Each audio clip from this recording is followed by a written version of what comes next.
Muito bem, né? Eu comecei aqui então a gravação do nosso quarto webinário do INCT Bio. E até agora, até o momento, né? E tenho certeza que hoje vai continuar, né? Então, está sendo um sucesso nossos webinários do INCT Bio, com temas muito interessantes, palestrantes também excelentes. E hoje, né, a gente tem a professora Marília Goulart, da Universidade Federal de Alagoas, e nós convidamos, né, o professor Flávio Damos, da Universidade Federal do Maranhão, para fazer a apresentação da professora Marília. Então, a gente, em nome, né, de toda a coordenação do NCT, do Lauro, do coordenador, a gente agradece enormemente a disponibilidade, né, tanto do Flávio para fazer a apresentação, da professora Marília, do professor Alexandre, que são os palestrantes desse webinário. Então, eu vou já, então, imediatamente passar a palavra para o professor Flávio para fazer a apresentação da professora Marília. Obrigado, Flávio. Professor Fracassa, eu agradeço, né?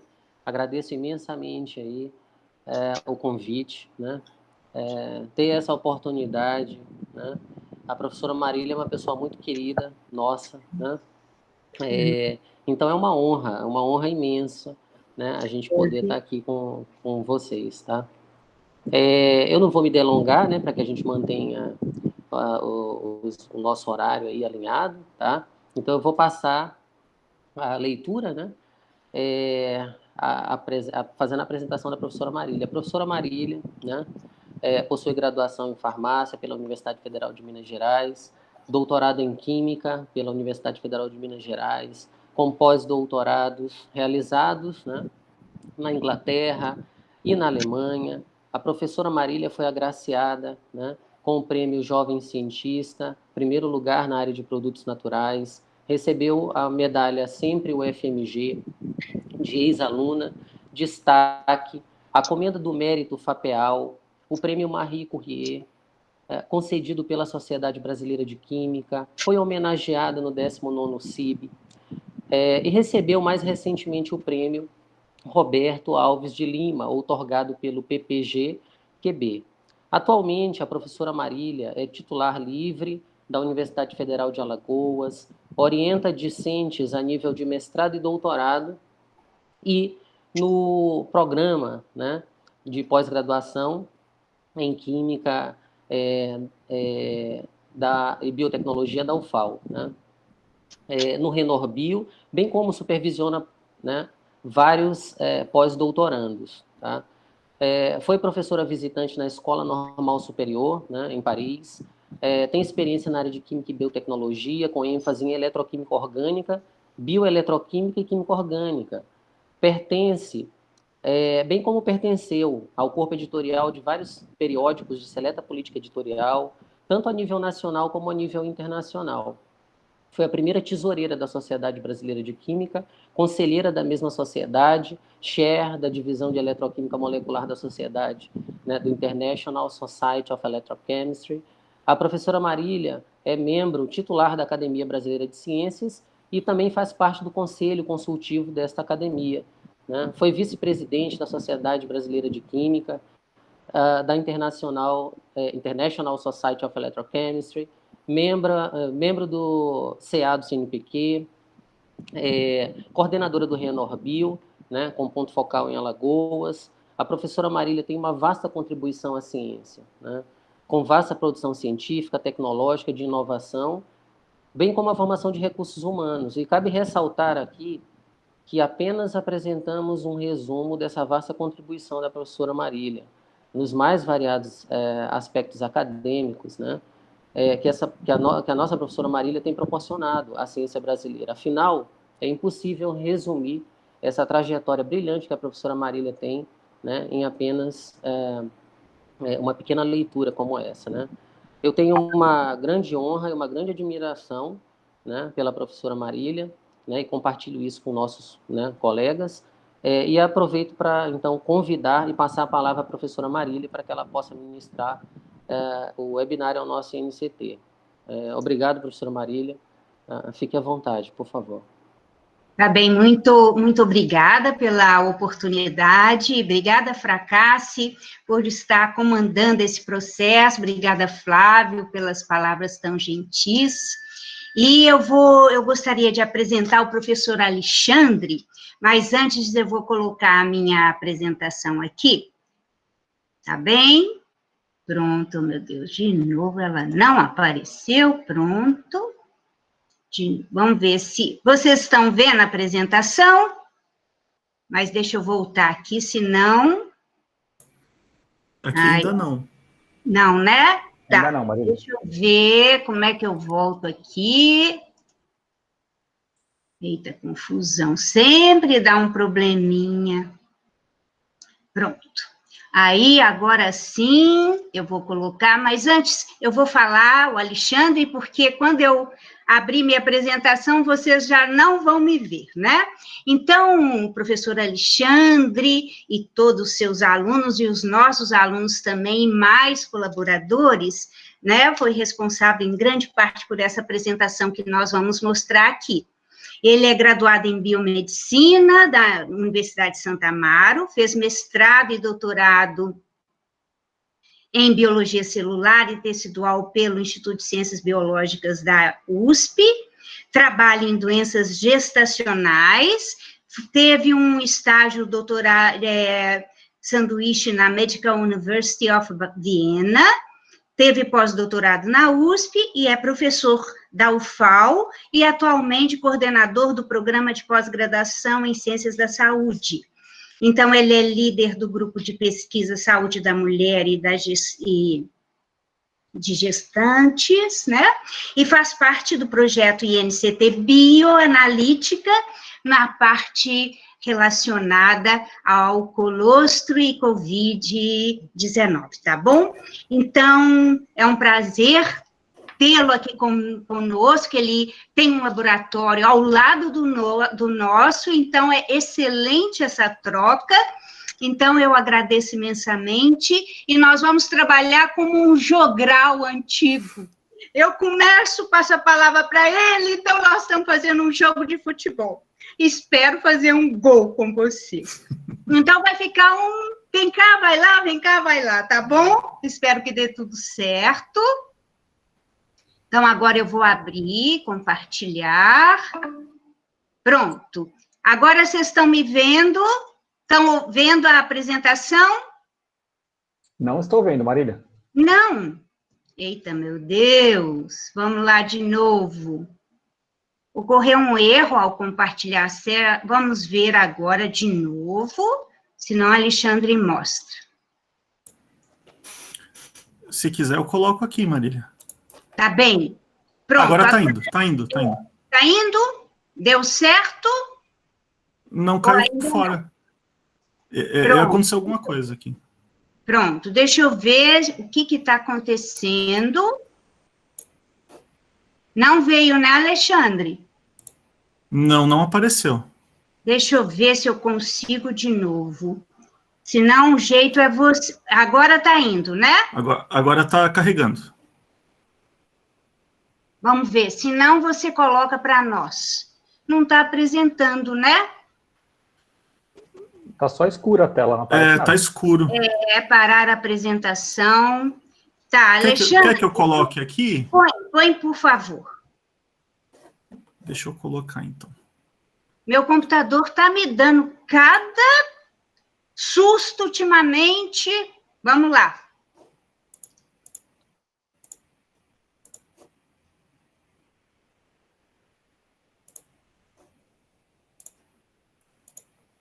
Isso, tá aparecendo? Aí está aparecendo, sim. Todo mundo está vendo? Me fala que eu passo aqui, então, Marília. Tá, então, todos estão vendo bem a tela? Tá, então é só isso.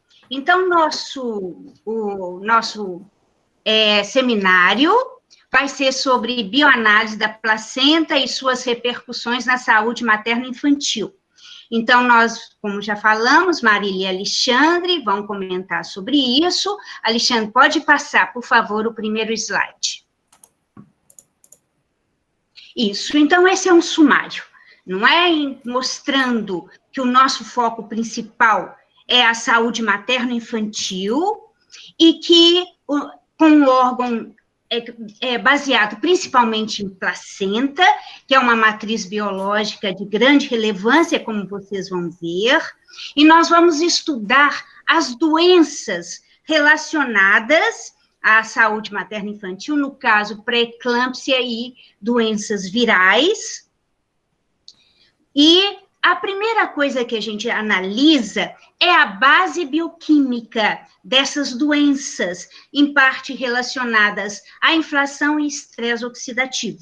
Então, nós vamos na placenta, e de acordo com essa base bioquímica, nós vamos procurar biomarcadores para fazer uma bioanálise para podermos atuar nessas doenças com vários atores nessa interface.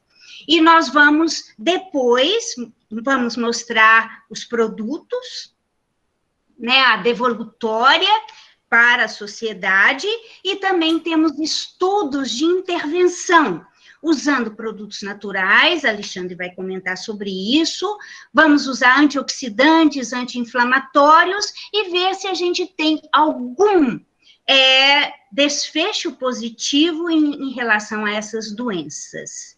Tá bom? Então, esse é o sumário geral do nosso trabalho, e tem a ver com a bioanalítica, sem parar. Pode passar, Alexandre, por favor.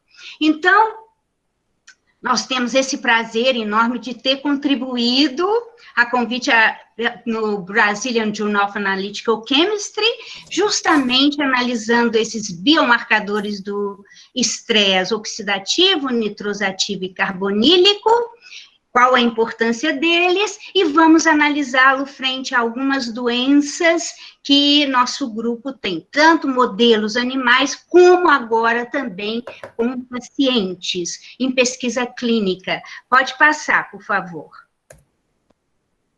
Então, primeiros atores, não é? Então, nós estamos vendo aqui a professora Alane, responsável em grande parte por essa parte da saúde materno-infantil, a doutora Rafaela, que também é autora de uma boa parte desse trabalho, a doutoranda Marilene, a próxima doutoranda, a doutoranda também Micaele, são do grupo da Alane, orientados por mim, né?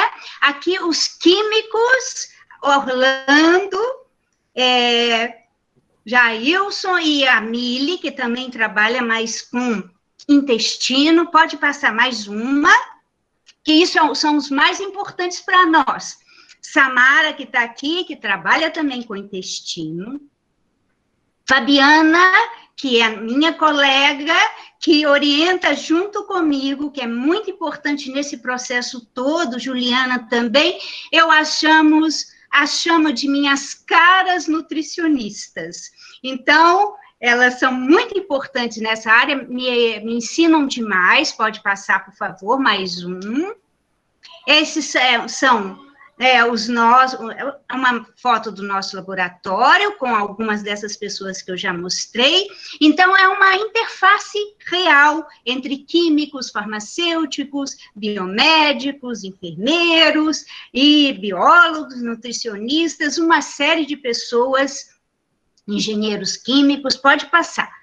E, mais recentemente, né, a Nayara, que está aqui também, brevemente nós devemos ter um ótimo resultado para mostrar para vocês. Pode passar. Então, agradeço muito a elas, né? A grande parte do trabalho está relacionada a Rafaela e Marilene, e pode passar, Alexandre. E o grupo do professor Alexandre, tá bem? Então, vocês estão vendo aí, é um grupo bem feminino. Aqui a esposa dele, que também é importantíssima no processo. Ele vai comentar sobre isso. Mais uma. Isso. Então, são importantes demais. Então, agora é a hora do Alexandre começar a falar. Alexandre, eu vou descer, vou desligar meu microfone. Oi, obrigado, Marília. Vocês estão me ouvindo? Sim, estamos. Sim. Oi? Ah, então tá certo. Primeiro eu queria agradecer, então, o convite, a apresentação da professora Marília, também uma grande honra, né, para mim ser apresentado por ela e estar participando aqui com vocês, e poder falar um pouco sobre a placenta, que é o órgão aí que eu me apaixonei por ele desde que eu comecei na iniciação científica lá na USP, e que eu venho trabalhando com ela até hoje, né, e com esse grupo grande que a gente tem aqui em Alagoas. Então, o que a gente espera mostrar para vocês aqui hoje é por que a placenta é importante, né, e como ela pode servir aqui como uma matriz biológica interessante para as pesquisas, em diversas áreas, inclusive na área da química também, né. A primeira questão que eu queria trazer para vocês é que a placenta ela vai ser formada junto com o nosso embrião, né, com o ser humano ali que está se formando. Ele vai ter a placenta e alguns anexos, algumas estruturas que são formadas fora do corpo e que são importantes para a gestação. Mas de todas essas estruturas fora do corpo do embrião, a placenta vai ser o mais importante. E isso a gente já consegue ver quando esse ser humano, ele é ainda um embriãozinho, que nem aqui vocês estão vendo um blastocisto. Ele nem chegou no útero ainda, tá? Ele está chegando no útero, ele ainda não se implantou, ele não começou a crescer, mas ele já tem 2 células tronco, esse embriãozinho, esse blastocisto. Uma célula tronco, que é essa aqui mais interna, que eu estou mostrando, é o embrioblasto. Então essas células tronco vão dar origem a todo o nosso corpo humano. Tudo que vocês imaginarem do corpo humano, tudo vem dessas células tronco aqui, chamadas de embrioblasto. E essas células que ficam aqui ao redor do embrioblasto, essas células são chamadas de trofoblasto. E elas sozinhas dão origem à placenta. E aqui vem uma questão interessante para vocês, né, que estão tendo esse contato com a placenta agora.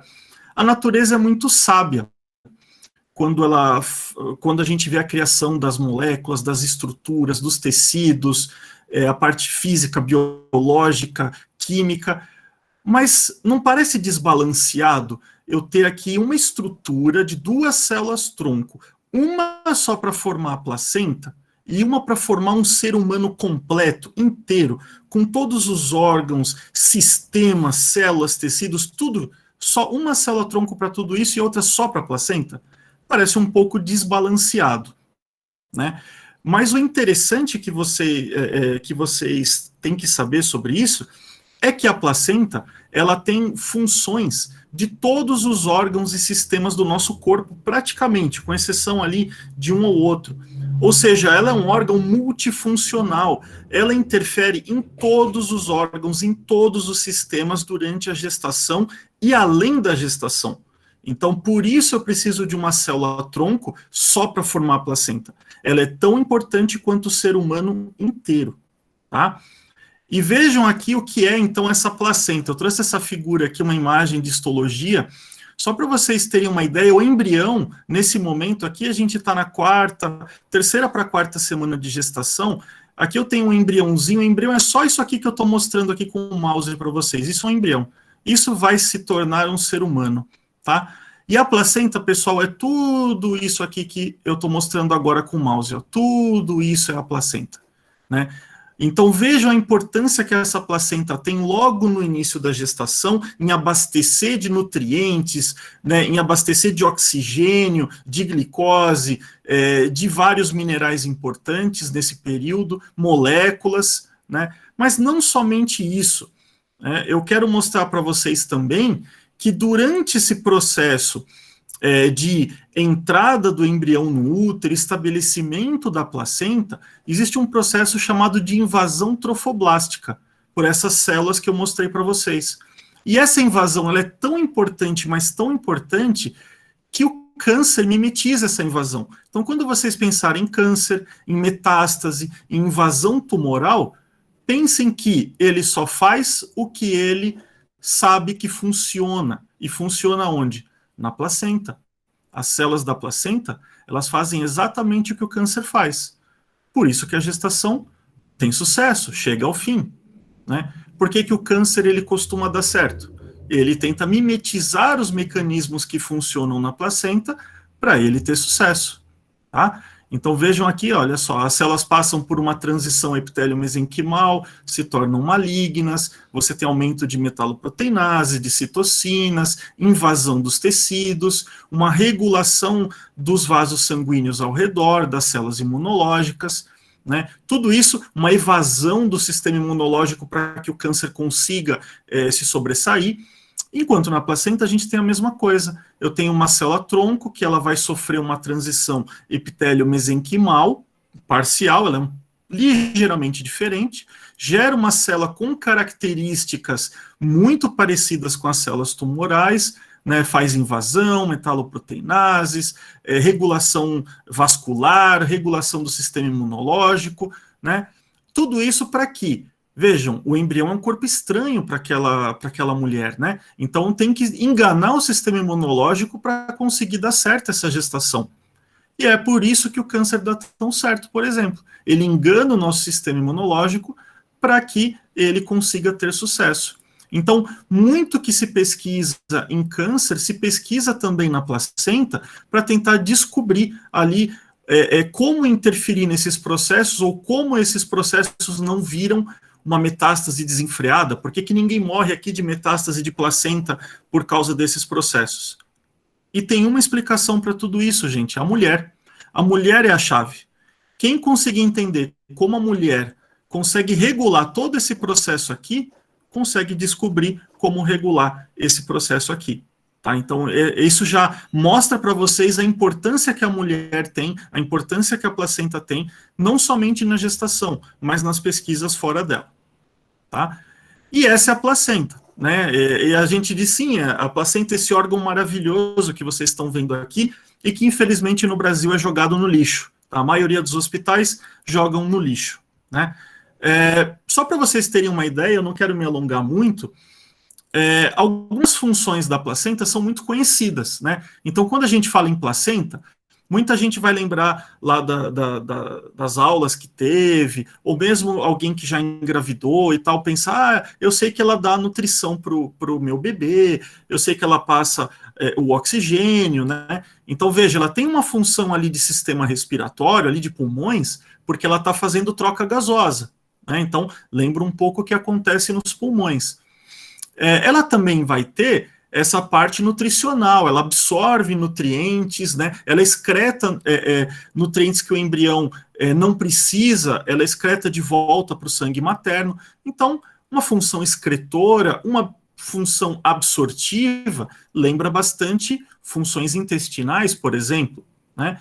O intestino produz uma série de hormônios que regulam ali todo o nosso sistema digestivo, interagem com o sistema nervoso central.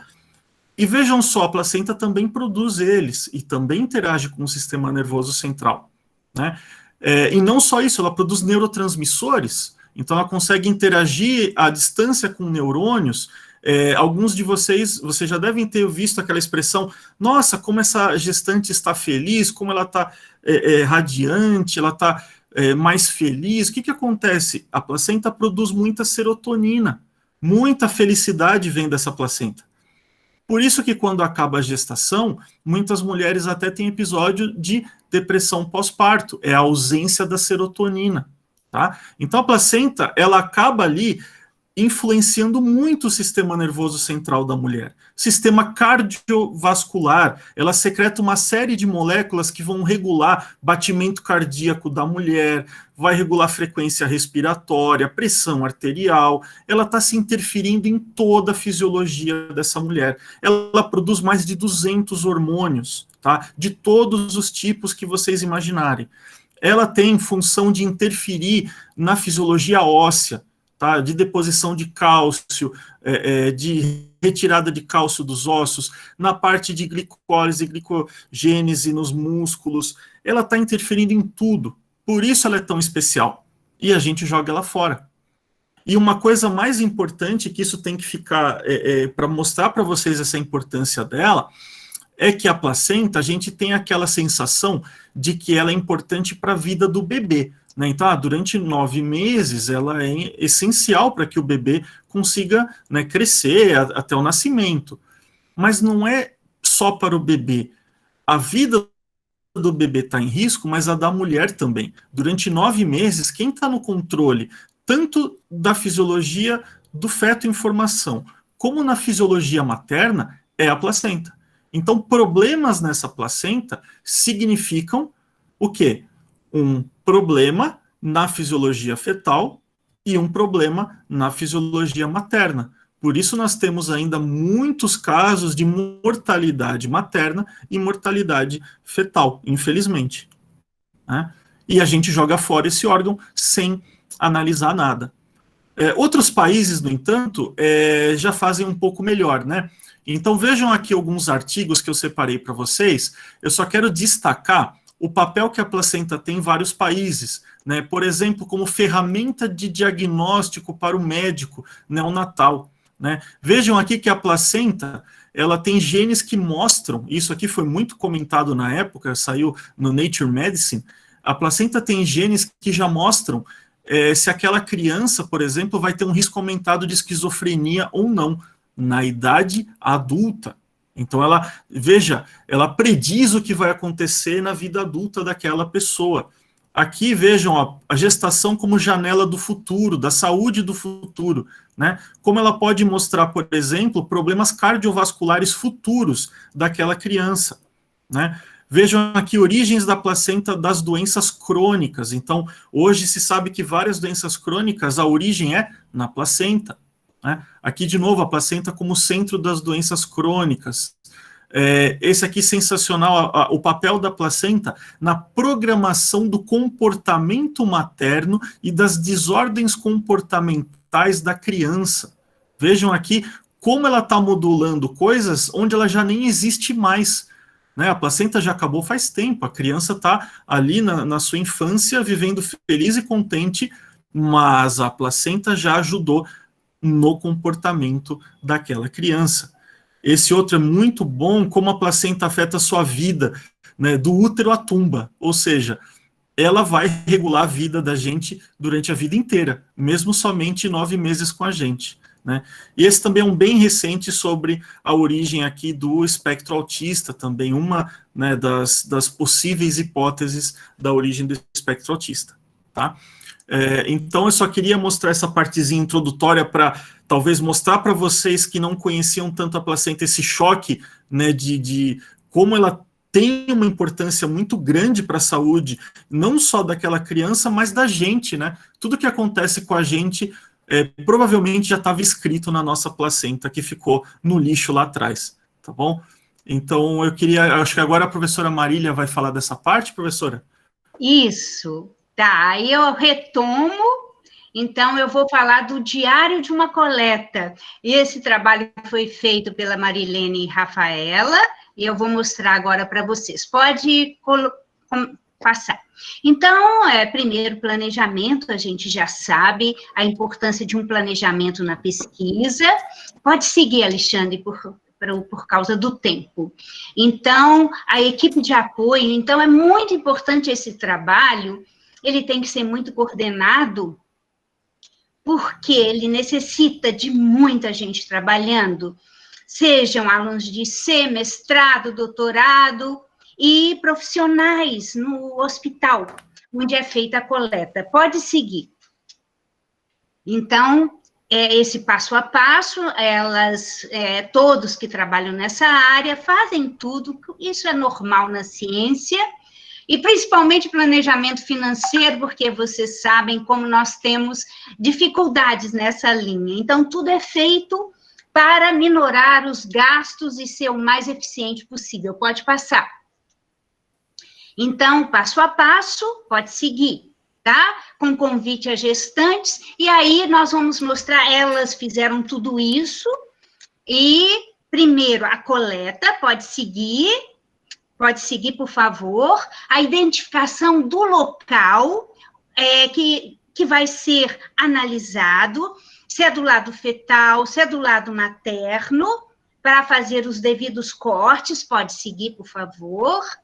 E depois o transporte.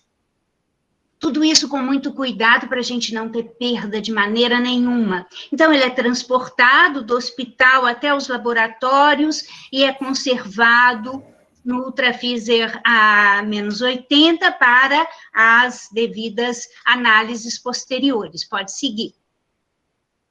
Então, as análises bioquímicas, né, que elas fizeram, o nosso grupo faz, e como nós vamos mostrar para vocês, nós estávamos interessados em conhecer, né, o potencial, o status inflamatório e o status oxidativo da placenta. Então, para isso, depois de recolhidas, foram feitos esses exames e analisados os biomarcadores do desbalanço redox, representado por malondialdeído, por peróxido de hidrogênio, pelas enzimas antioxidantes, que é a superoxidismutase, a catalase, por tióis, que são altamente relevantes, como a glutationa reduzida, oxidada, e a razão entre eles, e também os biomarcadores inflamatórios, né?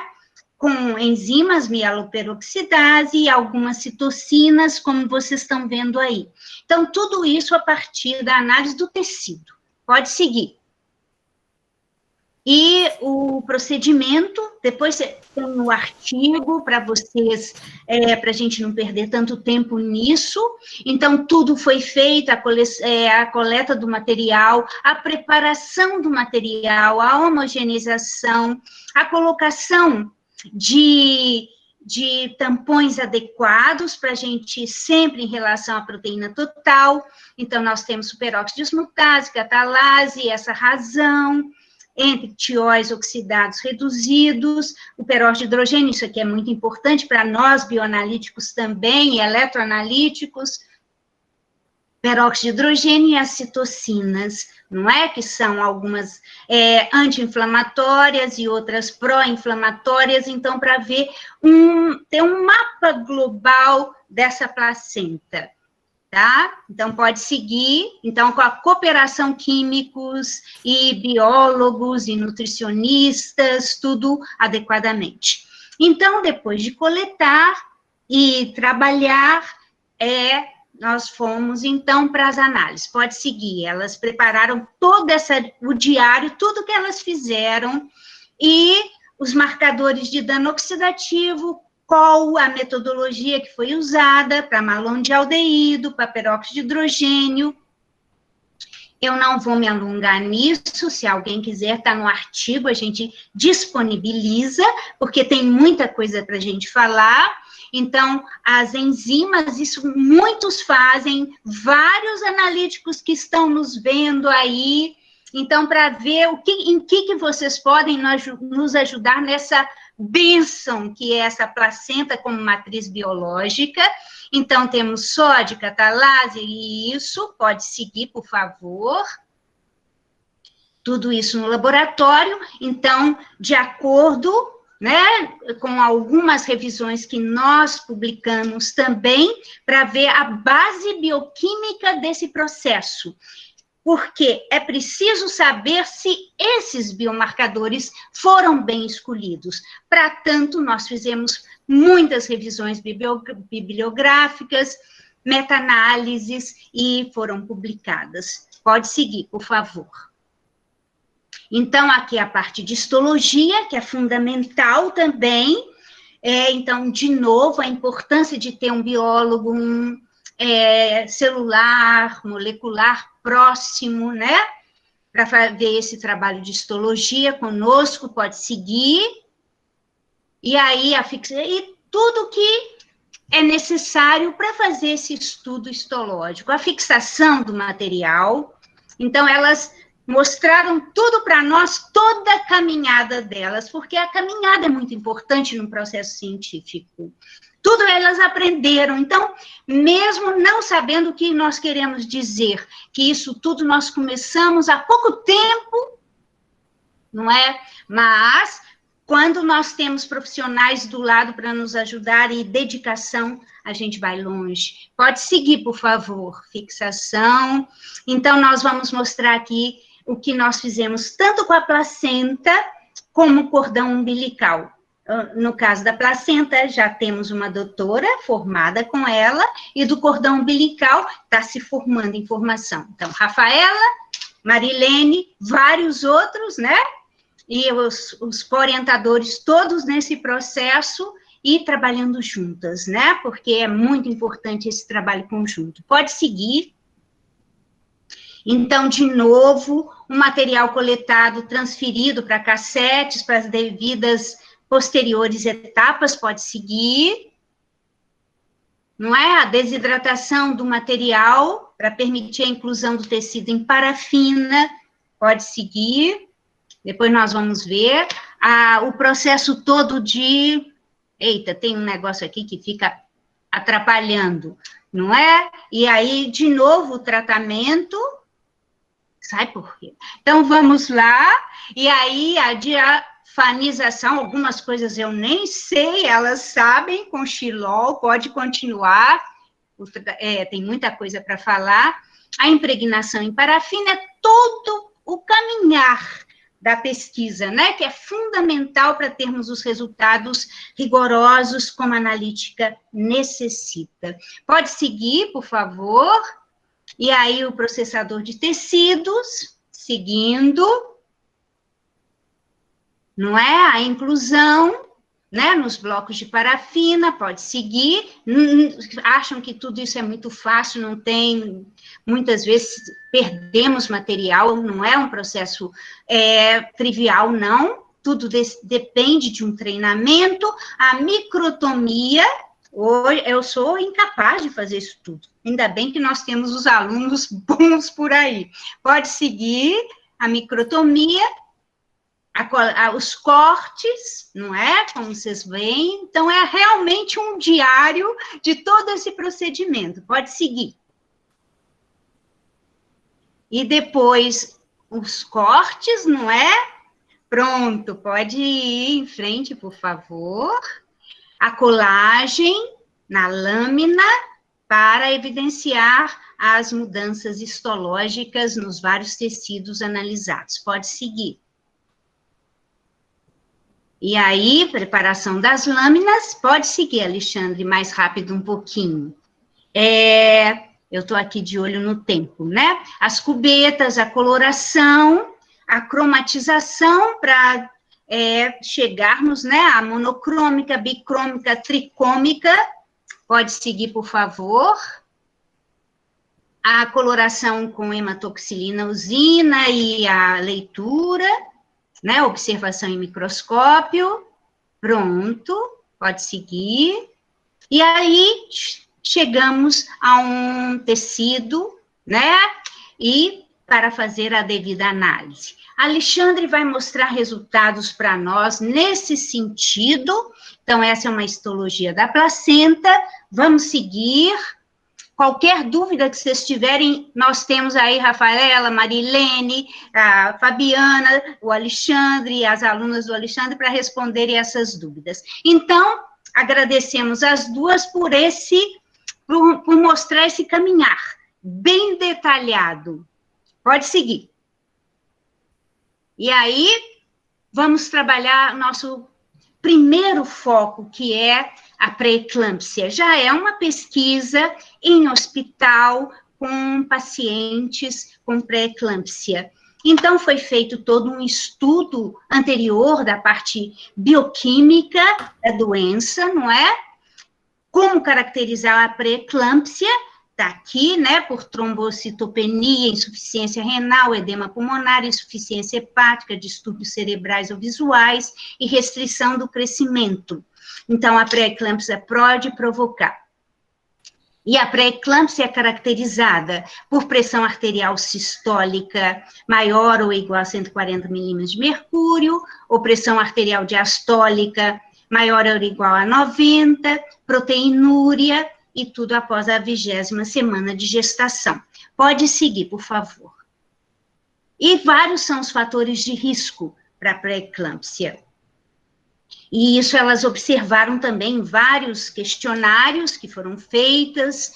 Então, a hipertensão gestacional prévia, as doenças crônicas, renal, hipertensão, diabetes, doenças autoimunes, desbiose, nulíparas com gestações múltiplas, extremos de idade, a obesidade, né, representada por índice de massa corporal maior ou igual a 35 quilogramas por metro quadrado, e uma história familiar. E não se conhece totalmente a etiologia da doença, mas pode seguir. Mas a fisiopatologia é pouco esclarecida, mas com revisões baseadas na literatura, sabemos a importância do estresse oxidativo placentário, do processo inflamatório generalizado, do dano endotelial vascular progressivo. Então, a pré-eclâmpsia é baseada nesses fatores todos, né? Vamos seguindo. Aqui nós temos uma imagem, não é? De uma placenta não de pessoa, normal, uma mulher grávida e uma com pré-eclâmpsia. Com as diferenças, o encurtamento e as várias diferenças que vão produzir os problemas da pré-eclâmpsia. Vamos seguindo, por favor. E aqui o estresse oxidativo, porque nós vamos trabalhar os biomarcadores desse estresse. Então, nós temos vários fatores de risco, como nós estamos vendo aqui do lado, com a metimnia, condições socioeconômicas, a idade, a alta altitude, a gestação múltipla, a paridade, né, tempo entre as gestações, a disbiose, a história prévia, infecção, presença de outras doenças, predisposição genética, não é? Então, tudo isso é importante, e aqui nós estamos vendo, inclusive o que nós já publicamos naquele Brazilian Journal, a importância de vários fatores das espécies reativas de oxigênio e de outros fatores importantes no processo todo, e que nos levaram a escolher os biomarcadores para serem avaliados, para fazer uma análise, como nós vamos ver a seguir, por favor. Aí o estresse oxidativo, não vou me deter muito, se alguém precisar. Então, nós vamos analisar a placenta de acordo com aquele roteiro, com aquela caminhada, para compreender o que é a placenta em pré-eclâmpsia, né, nas mulheres com pré-eclâmpsia, tem de diferente em relação aos controles. E, adicionalmente, o que é um caso inédito nessa pesquisa da Rafaela, por participar da Alane, da Marilene, de Fabiana, de vários outros, né, eu não posso citar nome, porque eu sempre vou esquecer alguém. Então, para saber o que esse perfil oxidativo inflamatório iria causar nos bebês, né? Na gestação, né? Nos resultados fetais. Vamos lá. Prematuro, pequeno para a idade, pode seguir. E aí, também relacionar com a morbimortalidade materna e fetal, usando esses critérios do estresse oxidativo e da inflamação, não é? Para ver a intervenção precoce, resultados perinatais adversos. Pode seguir. Então, era essa a nossa hipótese, é que a placenta das gestantes em pré-eclâmpsia apresentava um desbalanço redox e processo inflamatório exacerbado.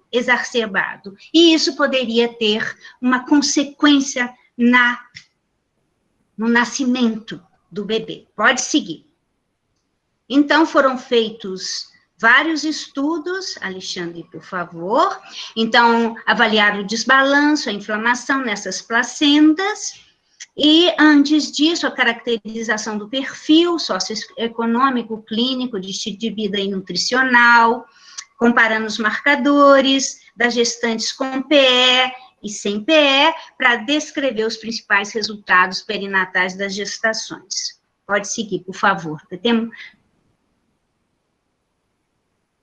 E aí, depois nós vamos responder as perguntas, tá bom? E aí, é um estudo transversal, feito no Hospital Universitário Professor Alberto Antunes, em Maceió, com 100 com pré-eclâmpsia e seus conceptos, e 50 gestantes saudáveis. Como nós temos muito o que falar, eu vou ter que andar um pouquinho rápido, tá bom? Vamos seguindo, por favor. E aí, sempre, isso tudo foi muito bem planejado, né? Quase que não participei, porque elas dominam, as minhas nutricionistas dominam esse processo todo. Então, esses são os critérios de não inclusão. Pode seguir, por favor. Claro que tem que passar por um comitê de ética em pesquisa, e nós tivemos o financiamento pelo PPSUS. Então, isso permitiu que essa pesquisa fosse realizada. E todas as pessoas que atuaram na pesquisa assinaram o termo de consentimento livre e esclarecido. Pode seguir, por favor. Esse foi o questionário padronizado, não é? Depois vocês vão ter no trabalho publicado, pode seguir. Os prontuários estavam disponíveis e foram analisados no próprio hospital, pode seguir. Esses foram as análises, por isso eu queria falar sobre bioanalítica, porque isso é a análise de uma matriz muito importante, com os biomarcadores muito escolhidos. Pode seguir. E aqui eu já mostrei antes também, tá? Isso foi tudo mostrado anteriormente. Pode seguir, passar, por favor, pode ir passando. E aí a análise dos dados, não é? E esse trabalho foi publicado agora recentemente nessa revista Archives of Biochemistry and Biophysics. Pode seguir. Esse é o nosso trabalho, recém-publicado nessa linha. Pode seguir. Então, são os resultados, acho que, infelizmente, vocês não conseguem ver, mas eu vou disponibilizar o artigo, né, com toda essa parte da caracterização das gestantes e a comparação com seus controles, tá? Se tiver mais perguntas, a dona do trabalho está aí. Então, aqui nós podemos ver os nossos resultados em termos de malondialdeído, em peróxido de hidrogênio, sem significância, já com significância em relação à glutationa e à razão glutationa reduzida, glutationa oxidada. Em SOD também, então nós podemos observar nesse slide que nós temos um aumento das enzimas antioxidantes e o aumento da razão glutationa reduzida, glutationa oxidada. Pode seguir, por favor. Então, o que nós estamos vendo? Uma coisa realmente muito interessante. A placenta, eu vou chamar assim, não é tão correto, a placenta pré-eclâmpsia é mais protegida do que a placenta normal controle. Olha que coisa impressionante que foi revelada nesse trabalho. Pode seguir, por favor. E aí, nós vimos isso tudo. Então, como explicar esse resultado em que nós temos menos estresse oxidativo do que inicialmente imaginado? Então, um mecanismo de compensação que proteja o recém-nascido de uma mãe com pré-eclâmpsia do processo de estresse vivenciado na gravidez, que parece ter uma vantagem evolutiva na proteção do feto exposto a danos oxidativos durante o trabalho de parto. Pode seguir. E, como nós vimos aqui, em relação à inflamação, mieloperoxidase e aos vários citocinas, com pouca significância em relação aos... pode seguir, por favor. E aí, o mais interessante vou deixar, foi feito toda uma análise com a literatura, são dados muito controversos, a gente encontra tanto dados correlacionando com nossos resultados, como contrários aos nossos resultados, o que mostra que esse assunto tem que ser mais estudado, porque não existe, né, ainda uma solidez nesse sentido. Pode seguir. Nosso trabalho contribuiu para isso. E aí, aumento do IL-6, a redução da disponibilidade, né, de NO, na redução da vasodilatação dependente do endotélio. Pode seguir, por favor. E os resultados de MPO, também comparado com a literatura, o tempo está muito curto, vamos seguir rapidamente, tá? E o mais interessante em relação aos bebês recém-nascidos, o que se observou de positivo é que a glutationa, né, aumentada, levou a desfechos muito favoráveis em relação aos recém-nascidos. Essa foi a conclusão desse trabalho, bem interessante, pode seguir, mostrando isso aqui são os dados que estão disponíveis no artigo. O mais interessante é o papel dessa glutationa, o que nos leva a pensar além em processos de intervenção. Pode seguir, por favor, não é? E os resultados são escassos, na revisão na literatura nos mostrou, e aí também outras matrizes biológicas, isso é motivo de outros estudos no nosso grupo, sangue e urina também podem ser utilizados, pode seguir, não é? Então, o GSH, que teve uma correlação positiva nos desfechos favoráveis e teve uma razão, glutationa reduzida, glutationa oxidada, aumentada em pré-eclâmpsia, então protege as células das reações pela oxidação lipídica, favorece o desenvolvimento embriológico durante a fertilização e implantação, e tem importância do uso de medicamentos, nutrientes e nutracêuticos capazes de aumentar os níveis de glutationa. Pode seguir.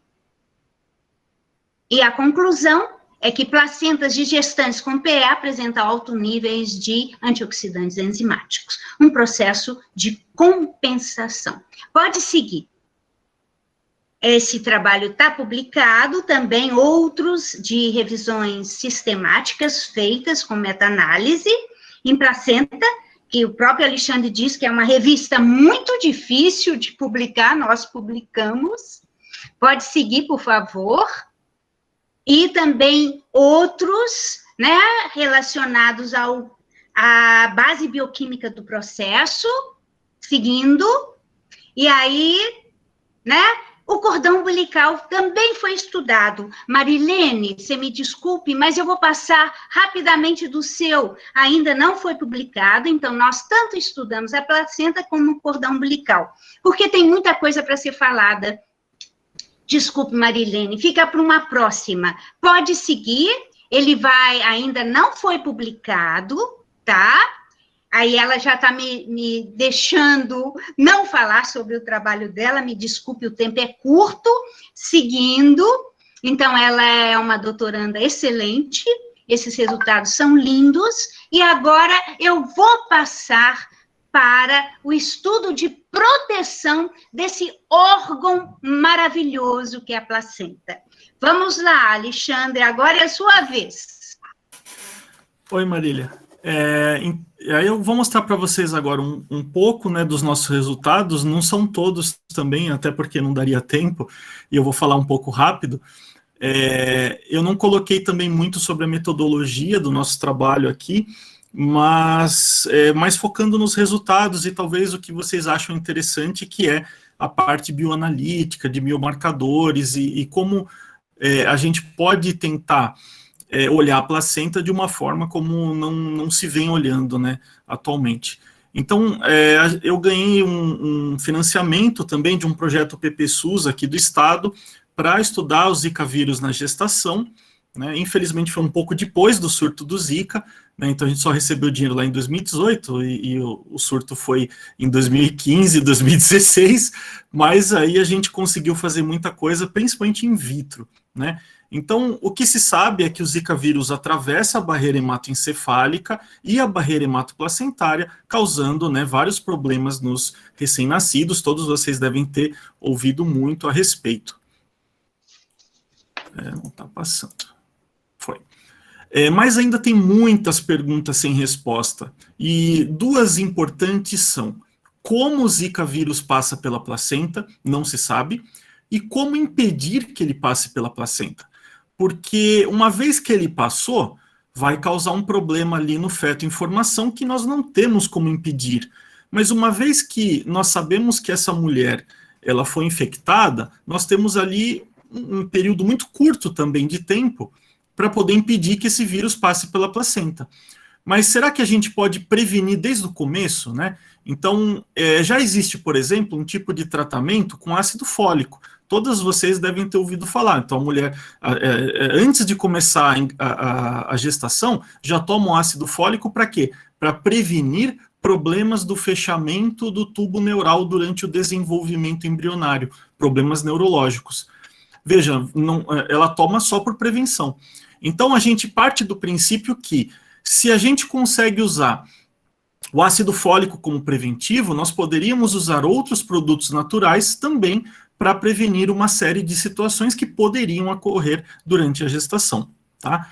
O Zika vírus ainda não tem um tratamento, não tem uma prevenção ao feto, não tem resposta para uma dezena de perguntas e ainda é subdiagnosticada no nosso país e em outros países do terceiro mundo.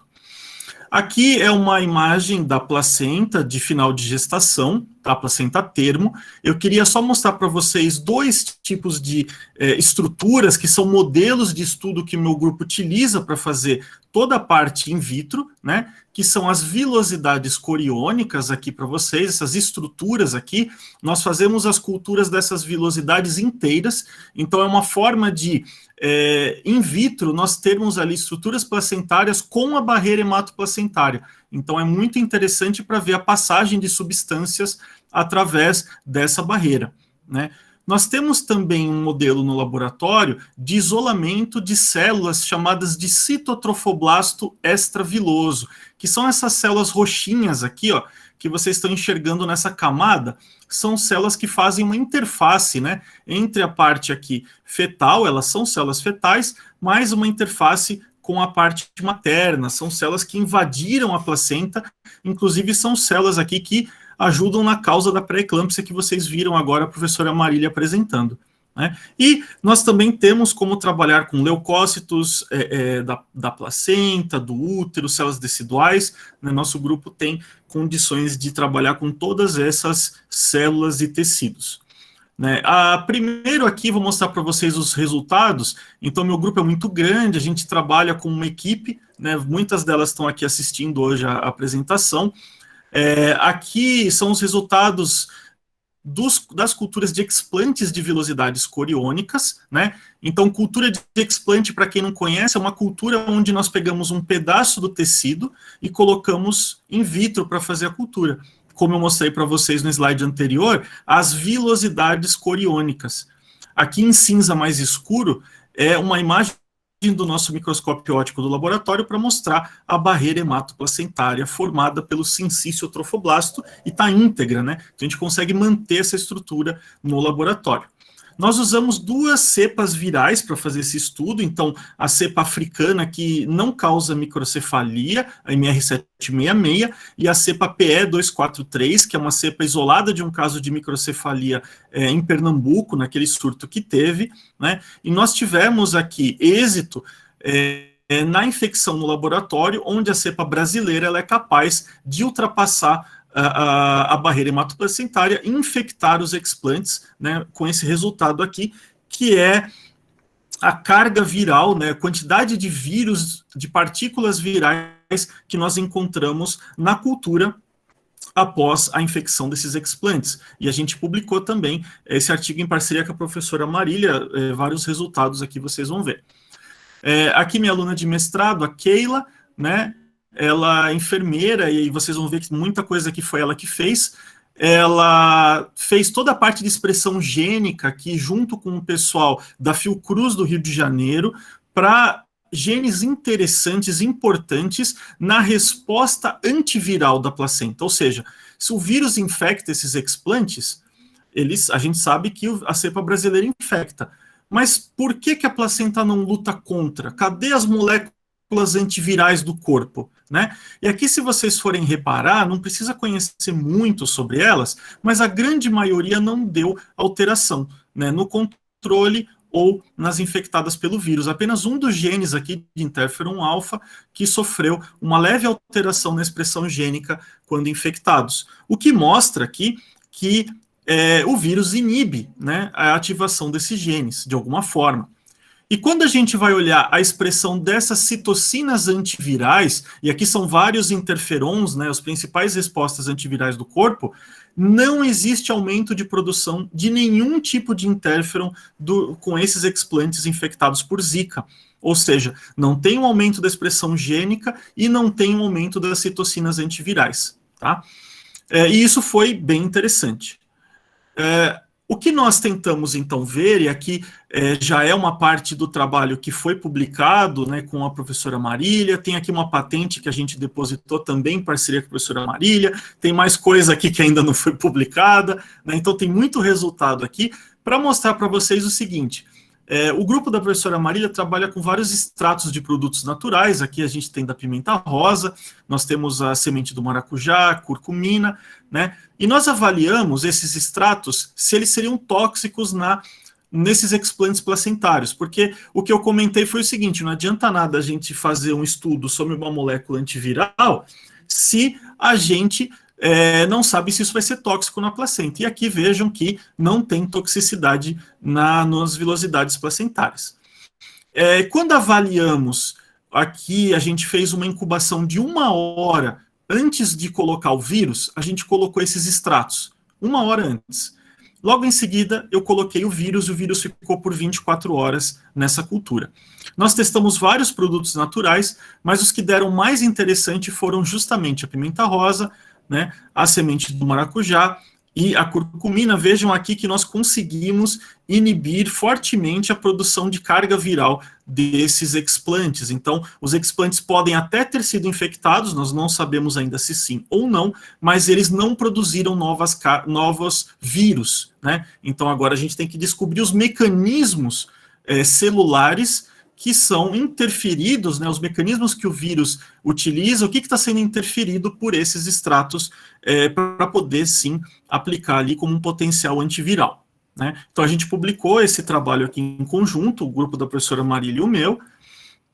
Nós também temos essa patente depositada em 2020, o artigo deve sair esse ano, se eu não me engano, né? E, além desses explantes placentários, a gente também utilizou a cultura de linhagem de células, né, que eu mostrei para vocês, aquelas células roxinhas, só que do primeiro trimestre de gestação. Como no Brasil o aborto ele não é permitido, então a gente não tem acesso às placentas de primeiro trimestre, que são as mais utilizadas no primeiro mundo para fazer esse tipo de trabalho. Né? Então a gente usou aqui essas linhagens a princípio. Então aqui vocês vejam todos esses dados gerados no nosso laboratório. Aqui a gente tem as células da linhagem, em verde é o esqueleto delas, o esqueleto celular, em azul o núcleo, e em vermelho o que vocês estão vendo são as partículas proteínas do vírus, né? Então mostrando que tanto a cepa africana, MR766, como a cepa brasileira, PE243, ambas conseguem infectar essas células, e essas células estão produzindo novos vírus, né? A localização bate um pouco aqui com o retículo endoplasmático, que vai produzir as proteínas dessas células. A gente avaliou tanto isso morfologicamente, qualitativamente, avaliamos quantitativamente aqui na citometria de fluxo, então cerca ali de 70%, 80% das células infectadas, é um ótimo resultado, muito mais do que os leucócitos, que são as principais células utilizadas para esse tipo de pesquisa, e aqui na biologia molecular, mostrando a carga viral gerada por esses vírus, mostrando que a cepa brasileira produz muito mais vírus do que a cepa africana, tá? E aí, de novo, aqui temos também a Keila com os seus resultados da análise gênica, e vejam também que nenhum dos genes ligados a essa resposta antiviral, eles estão aparecendo, eles estão ativados com as infecções. Ou seja, o vírus ele está inibindo a ativação gênica tanto das células quanto dos explantes, né, que nem eu mostrei para vocês. E, novamente, também está inibindo a produção das citocinas dos interferons, né, a produção antiviral, né, da mesma forma que os explantes. Opa, não foi? Foi. Nós também avaliamos nesse trabalho, e aqui acho que muitos de vocês já devem ter tido contato, eu sou um iniciante nessa técnica, relativamente, a espectroscopia Raman, né, para a gente tentar ver qual o diferencial dessas cepas na infecção das células. E esse trabalho foi feito aqui pela minha aluna de IC, a Laís, né, muito boa, por sinal, nessa parte, nessa interação físico, química e biologia. Então, aqui vejam o PCA, como a gente tem a cepa africana, ela é diferente da cepa brasileira, produzem alterações bioquímicas diferentes, né, e que são diferentes do nosso controle, né. Aqui são os principais picos que foram alterados no PCA, né, e nós fizemos aqui os assignments desses picos, que nem vocês estão vendo aqui, né, em azul, os controles, né, têm maior intensidade, então os controles têm muito mais, por exemplo, aqui frutose, ribose, glicose, fenilalanina, né, essas vibrações todas. A cepa africana, ela foi aqui em verde, vocês podem enxergar quais são os picos que foram mais afetados por essa infecção, né, então aqui o RNA aparecendo novamente, o ácido palmítico, né, a adenina, que é um marcador de morte celular nesse caso, e o PE243, a cepa brasileira, mostrando aqui um aumento em todas essas áreas aqui em vermelho que vocês estão vendo, né? Por exemplo, aqui 1098 é um marcador de morte celular já conhecido da espectroscopia Raman, né, que faz aqui o stretching do fosfato no DNA. Então a gente teve isso aqui aumentado na cepa brasileira, mostra que ela mata as células, né? Tem aqui outras coisas interessantes que foram alteradas, a gente ainda está avaliando tudo isso. E nós fizemos também aquela intervenção com os produtos naturais nas células, não somente nos explantes, né? E aqui, como vocês podem ver, esse trabalho basicamente é da Jaqueline, minha outra aluna de mestrado, também enfermeira, né, que trabalha aqui com Zika vírus com a gente.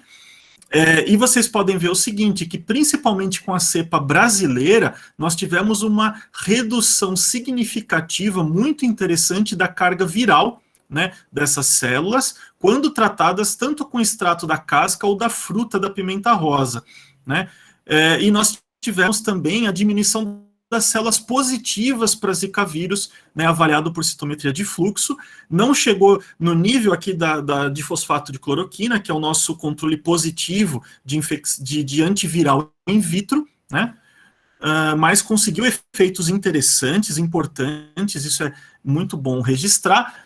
E esse resultado que eu acho maravilhoso, que é do extrato da semente do maracujá.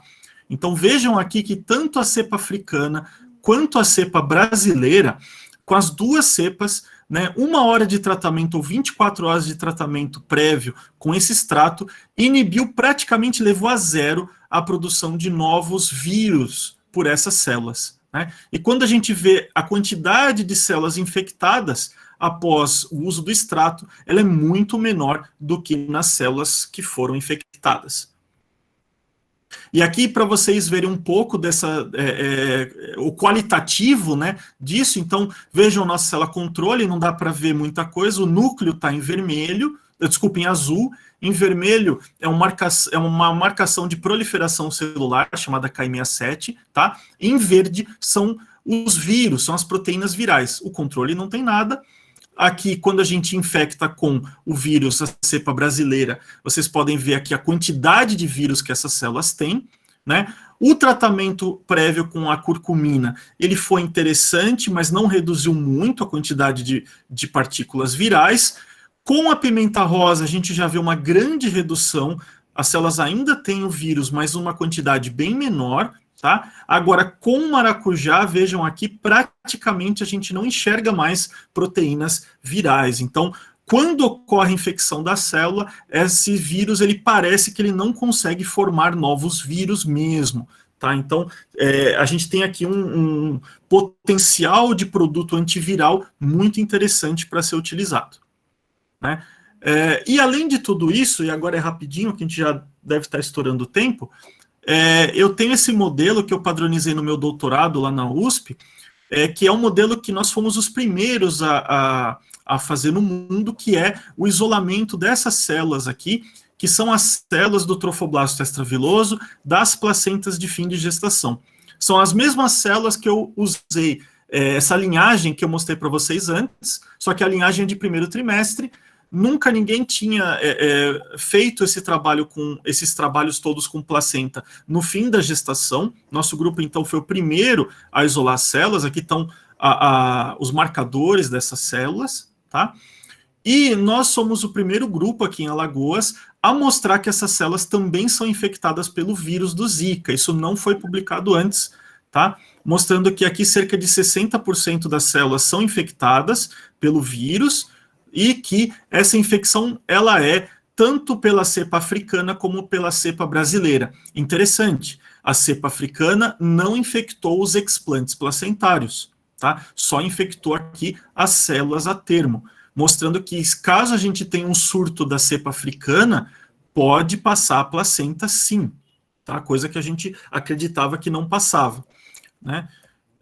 Que mais? Nós deu uma desconfigurada aqui, mas nós fizemos a microscopia de força atômica para mostrar a topografia das células infectadas, o trabalho aqui feito pela Laís. Aqui uma célula controle, a célula com a cepa africana, vejam que ela reduz muito o seu tamanho, aumenta a rugosidade, né, ela fica mais aqui redondinha. E a cepa brasileira, as alterações são ainda mais fortes, mais grosseiras, tem a produção dessas vesículas, essas macrovesículas aqui, que nós identificamos como corpos apoptóticos, então são células morrendo, então a cepa brasileira mata muito as células da placenta, só com 24 horas de exposição já tem muita morte, e aqui para vocês verem como são essas células aqui, em verde o esqueleto delas, né, de F-actina, em vermelho está o núcleo, em azul as proteínas do vírus. Aqui com a cepa africana, vejam que o esqueleto ele não tem mais aquela organização que vocês estão vendo aqui, ele fica todo diferente, como se ele estivesse sendo destruído, a célula mais arredondada, com pouco citoplasma, né, o vírus aqui dentro, e com a cepa brasileira, vejam aqui que é muito mais difícil, as imagens não ficam tão bonitas, por quê? São células em processo de morte, tá bom? Ela já não tem praticamente citoesqueleto aqui, aparentemente, eu não vou mostrar para vocês ainda, a gente está começando os resultados agora, mas aparentemente tem muita autofagia, né? Então o citoplasma vai embora dessas células, e aqui eu tenho as partículas virais dentro delas, e o citoesqueleto acaba sendo destruído, né? A gente avaliou também questão de via de sinalização, para tentar entender como esse vírus está interagindo ali com as vias, então não vou entrar em muitos detalhes, quem quiser depois pode perguntar. E aqui eu não entendi por que deu essa alteração. Se vocês me permitem, eu só vou afastar aqui. Pronto. Pronto.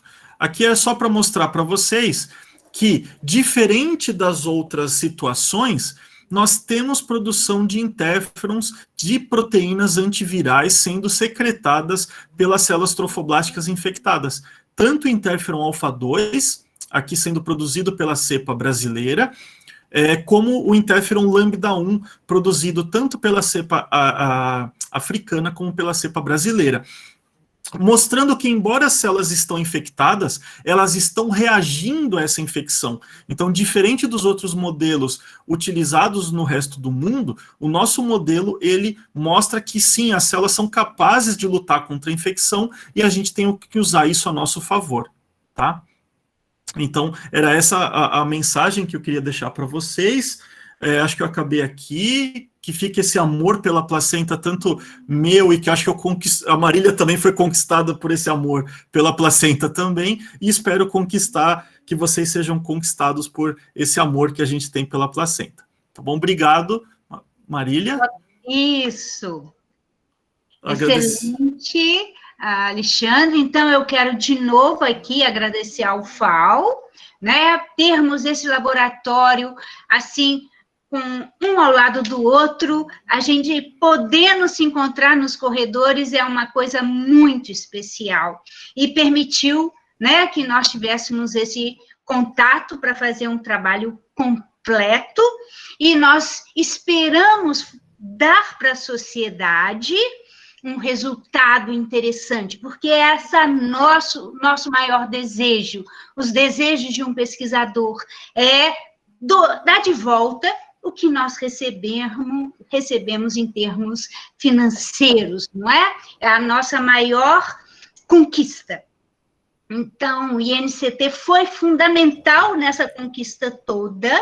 Então, agradecemos imensamente ao nosso coordenador, que tem um trabalho enorme, aos coordenadores de área do INCT, maravilhosos, e nós temos uma família nesse nosso INCT Bioanalítica, e eu gostaria de agradecer CAPES, CNPq, FAPEAL, principalmente, e alertar e comentar.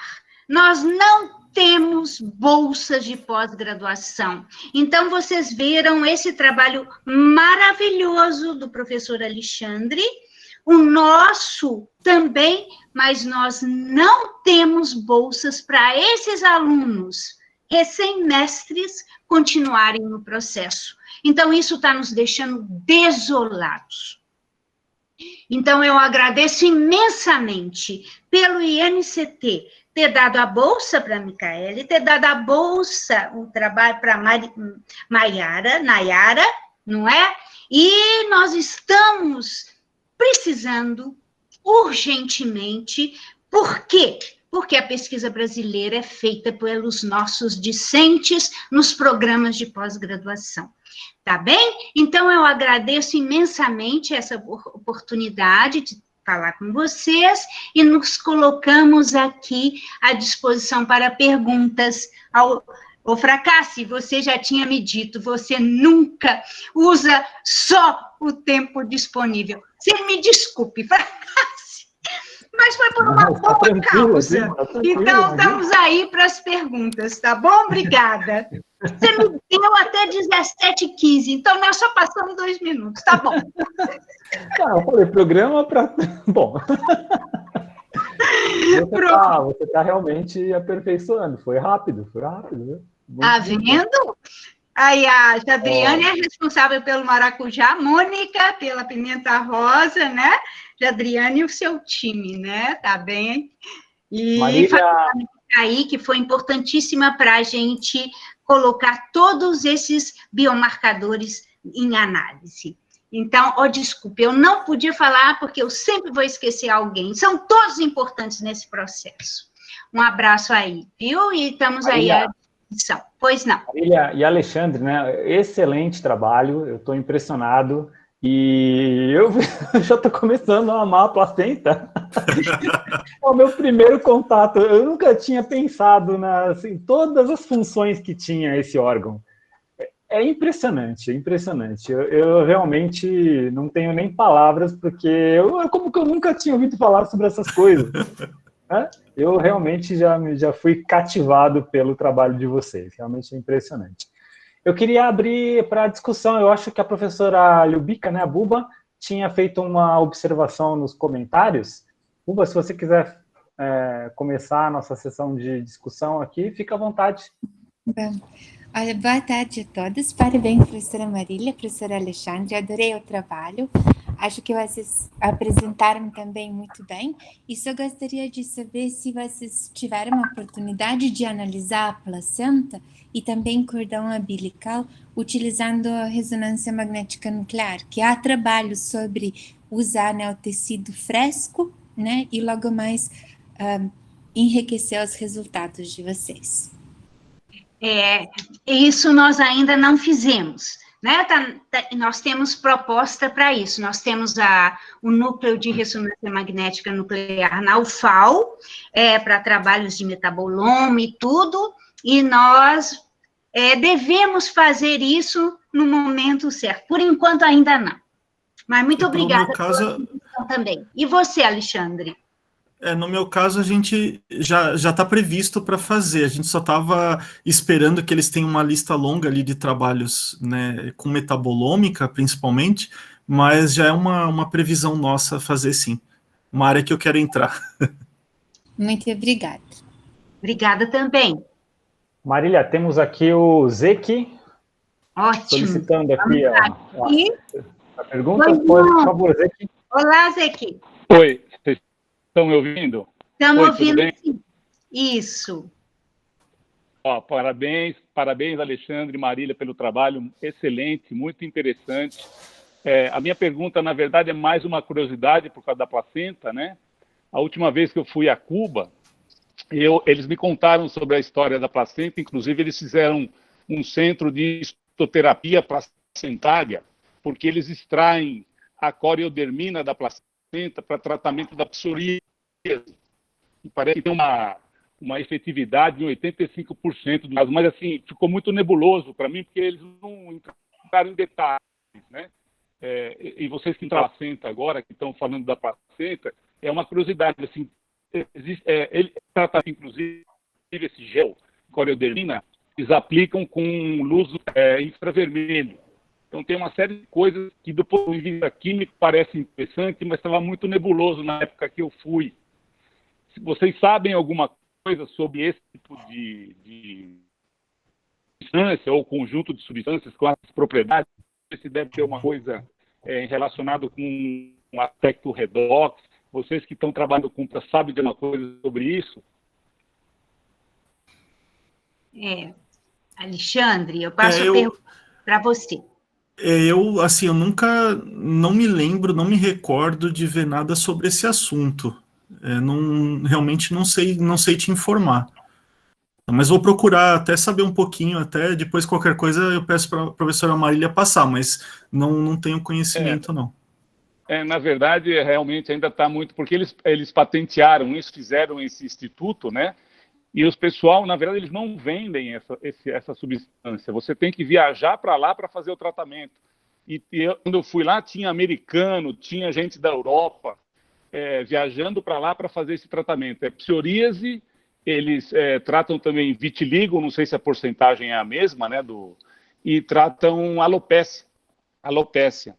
Assim, eu achei que, assim, pela frequência desse turismo da saúde, né, que eles chamam lá, deve ter uma efetividade grande, mas a gente não sabe muita coisa, porque é muito segredo, né? Por isso que eu perguntei para vocês que vocês estão fazendo uma coisa interessante, e eles já vêm mostrando isso, porque criaram esse Instituto Placentário.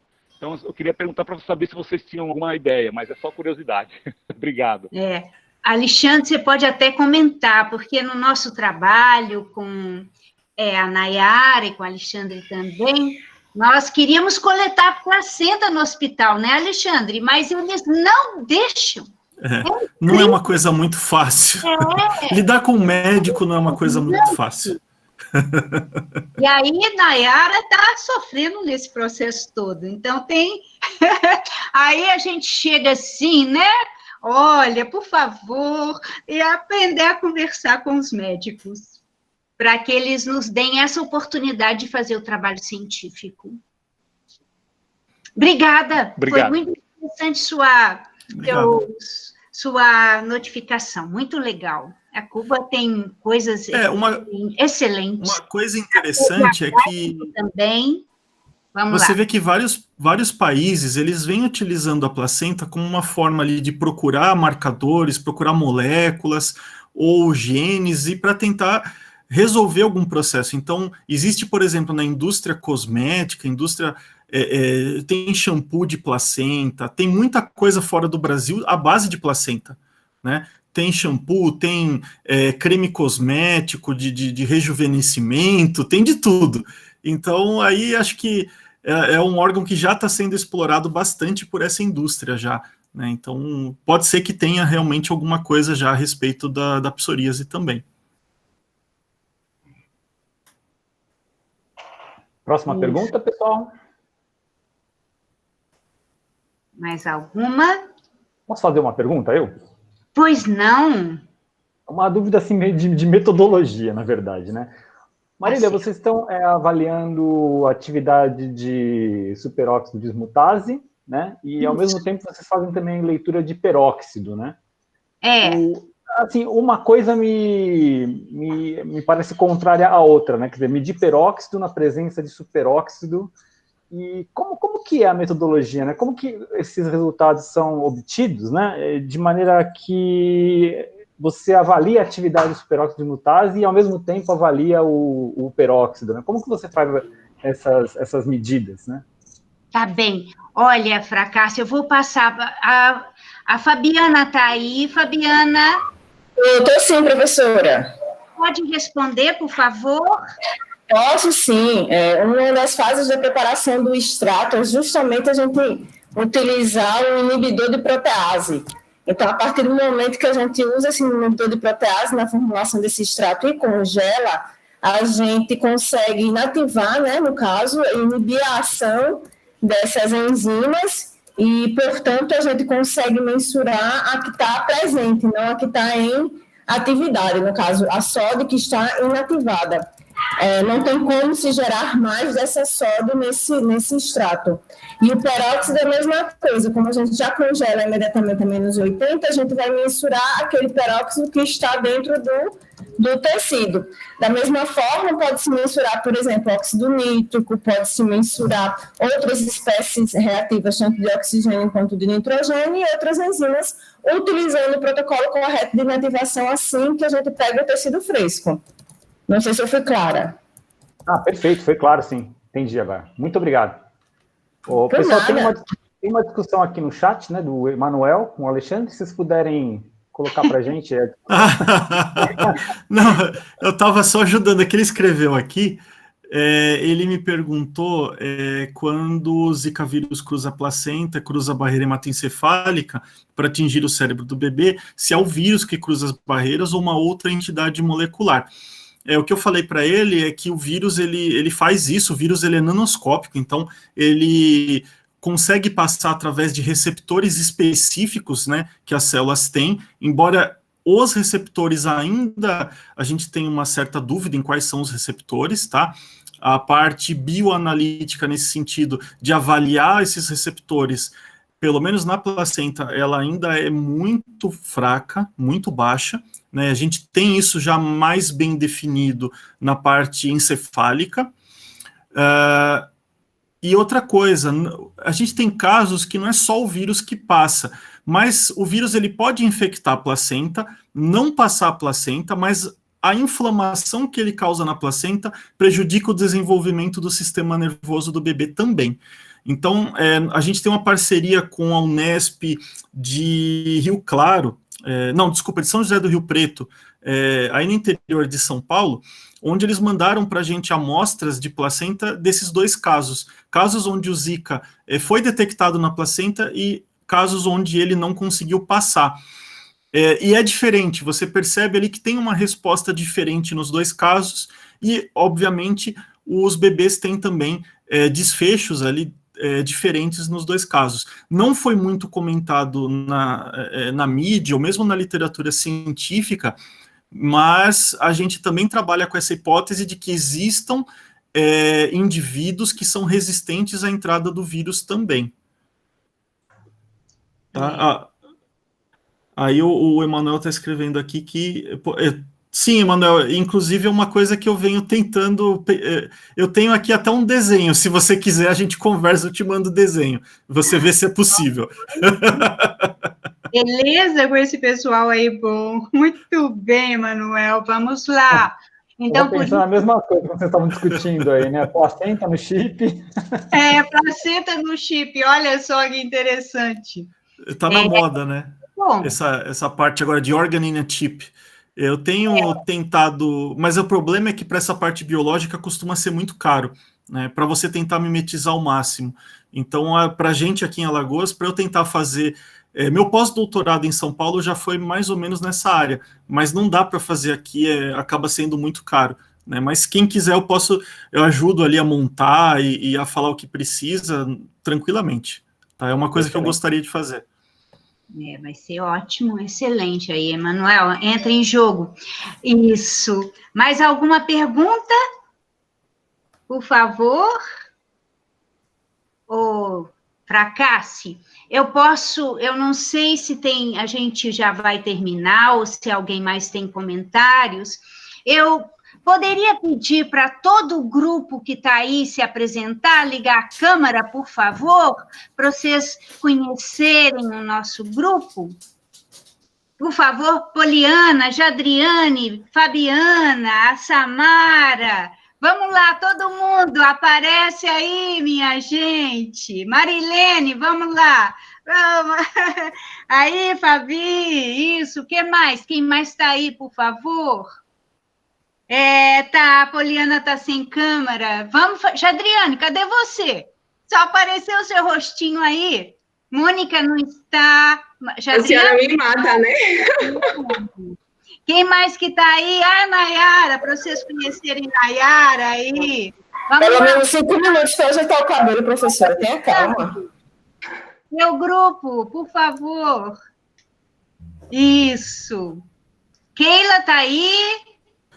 Pronto. O meu grupo também, se quiser ligar a câmera aí, pessoal, do meu grupo, Camila, ó, eu tô vendo aí, ó, a Camila, a Yasmin, a Keila, Orlando não tá. Aí, Keila.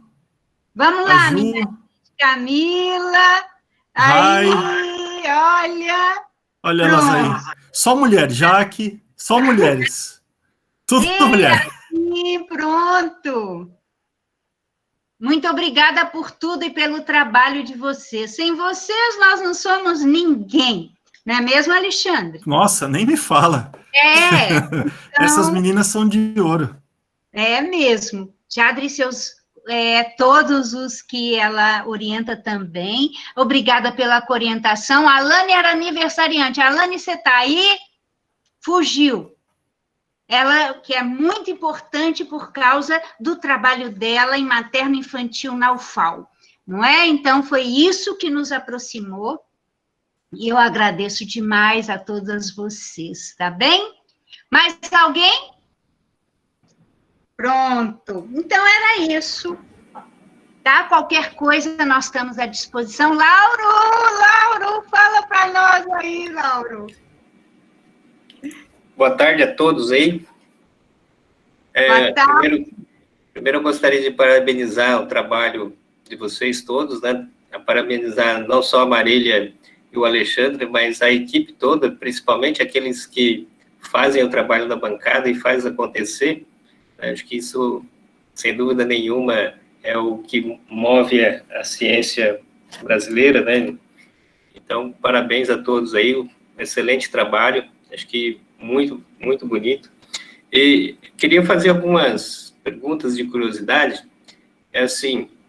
No caso lá da pimenta rosa e do maracujá, baseado em que vocês testaram isso? Tinha algum conhecimento prévio, algum composto inicialmente conhecido que pudesse ter alguma atividade contra o vírus? Olha, na verdade, foi um feeling. A gente tem um feeling. Não é, Laura? Eu falo para ele, nós escolhemos 2 extratos, foram os melhores, não foi, Jadriane? Mas a gente já conhecia algumas substâncias, né, da pimenta rosa. No caso da pimenta rosa, a Mônica não está aqui, é até um produto para a gastronomia, e nós fomos no Eco Engenho, e tem uma comunidade, uma cooperativa aqui em Alagoas, que fabrica, aí nós fomos lá, porque eu sou da área de produtos naturais, no início da minha carreira, né, e nunca deixei, aí falei, Mônica, tá aqui, trabalha com ela. Aí, quando eu vi Alexandre, falei, olha, Alexandre, nós temos uns extratos aqui que eu acho que vai dar certo. Mas a gente já conhecia. Tem flavonoides, no caso da Jadriane, nós temos catecóis importantíssimos derivados parecidos com o resveratrol.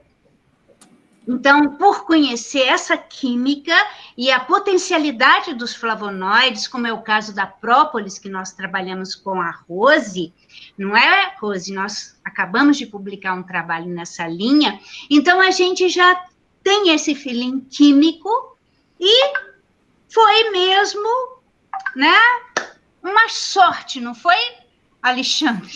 E a gente testou 7, né? Então, nós trabalhamos também. A gente testou 7 extratos. Geográfica muito importante. E aí a pimenta rosa e o maracujá foram os que foram mais interessantes, né? Teve alguns que não funcionaram tão bem, mas eu acho que esse feeling ajudou muito a gente, e hoje já tem saído até alguns artigos com substâncias, né, isoladas e que são encontradas nesses compostos. E assim, uma coisa que eu acho interessante também de falar é que na placenta a gente não pode usar nenhum composto que seja diluído em etanol, ou em DMSO, ou em hexano, e que geralmente são utilizados para diluir esses produtos. Então, esse foi mais um diferencial, né, que o grupo da professora Marília, a professora Jadriane conseguiram fazer, que foi diluir todos esses compostos a gente diluiu no próprio meio de cultura que foi utilizado nas células. Então, isso facilitou muito o processo ali de adaptação e não levou a nenhuma toxicidade, né? Qualquer outro produto afetaria a toxicidade placentária também. Bem. Fracasso, posso fazer mais uma pergunta? Claro, fica à vontade.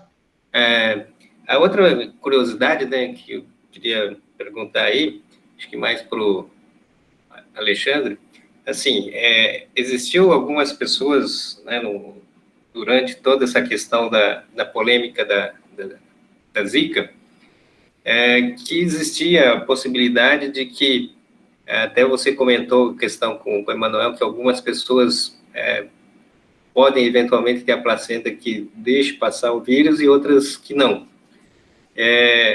Você tem algum conhecimento se algum composto químico, né, que possa ter entrado em contato com esses indivíduos, com esses pacientes, com essas pessoas, possam causar a permissão da passagem do vírus e pessoas que não tenham contato com determinada substância química possam ter, vamos dizer assim, uma placenta que evite a passagem do vírus pela placenta?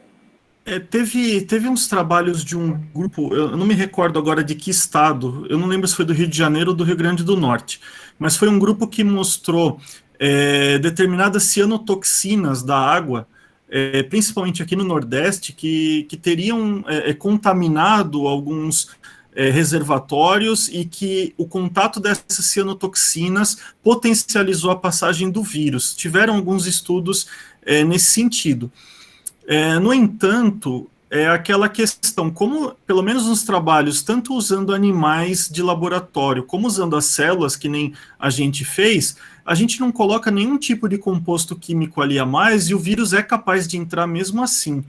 Então, eu não acredito que seja somente, nesse caso, as cianotoxinas, mas talvez existam, assim como esse trabalho publicou, existam não só as cianotoxinas, mas possam existir outras moléculas que deixem a placenta talvez mais permissiva. Isso ainda é uma questão muito inicial, Lauro. Mas é muito interessante essa questão, né?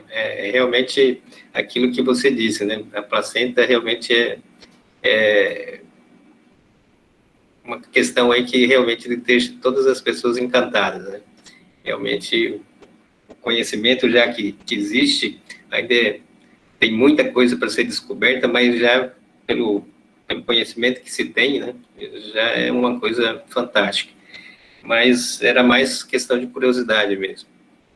E a outra questão que acho que seria interessante colocar, sim, em termos de bioanalítica agora, falando, né, vocês já mostraram aí, a Marília colocou vários biomarcadores, vocês comentaram várias questões de compostos, até inclusive você comentou que tem várias questões ainda que, vamos dizer assim, que a bioanalítica precisa atuar mais ainda na questão da placenta. Então, falando em termos, né, desses compostos que são encontrados na placenta, aonde vocês acham que a bioanalítica e que tipo de ferramenta precisaria ser utilizada para que realmente a bioanalítica pudesse contribuir, né, mais aí para essa questão da evolução do conhecimento da placenta. Viu, Laura, uma pergunta excelente, não é? Então, nós conhecemos aí vários, né, o Fracasso, Emanuel, o Wendel, todos que trabalham, de novo, desculpem se eu esqueci alguém, eu sempre tenho esse problema. Então, essas multianálises são análises ao mesmo tempo para facilitar e diminuir o gasto, não é? Que nós temos um problema de alto gasto, né? Nessas análises todas, se nós pudermos fazer uma análise múltipla de todos, de alguma maneira, ou usando papel ou outros, né? Outras ferramentas, outros dispositivos interessantes, pode ser muito legal, para a gente fazer uma análise de tudo isso, desses biomarcadores e outros. Eu acho que seria genial, além de ter, o que a Alexandre falou também, a placenta on a chip, não é mesmo, Alexandre? Nós estamos ainda, né? E também o trabalho que muitos fazem de preparação de amostra, também é muito relevante, né, nesse órgão. Esse é um órgão que a gente, quando vê a primeira vez, eu fiquei assim, meu Deus, fiquei encantada. E nós desprezamos, né? Então, tem muito a caminhar nesse processo, sim, viu, Lauro? Vamos lá. Na parte de metaboloma, como ele mostrou também várias técnicas que podem ser utilizadas, vamos lá, vamos pensar junto. Acho que vai valer a pena. Inclusive, eu acho que tem muitas técnicas. Inclusive, eu mandei um projeto que eu tenho parceria agora com a Universidade do Havaí para tentar localizar microplásticos dentro da placenta. Então, saiu um artigo recentemente de que encontraram partículas microplásticas em placentas de mulheres na Itália, né?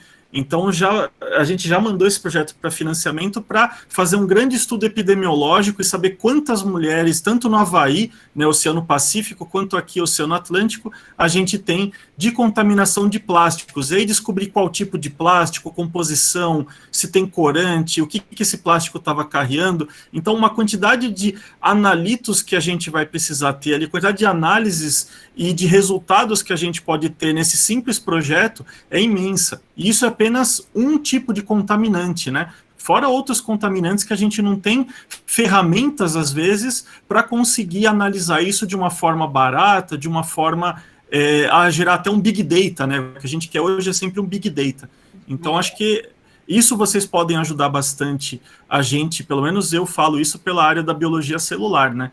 Então, acho que vocês podem ajudar muito nesse sentido. Até os inseticidas, né, os agrotóxicos, o glifosato, que todo mundo fala, não sei se já foi feita alguma análise, né, Alexandre? Porque isso tem muito pouco ainda. Tem muito pouco. O agrotóxico, geralmente, tem umas pesquisas correndo, mas dos países latino-americanos ali, Argentina, Chile, tem alguns artigos ali, mas o Brasil, pelo menos, é muito pobre nessa área, muito pobre. Eu falo assim, eu conheço quem trabalha com placenta, cabe na minha mão, por enquanto, nas duas mãos, não tem muita gente no Brasil trabalhando, infelizmente.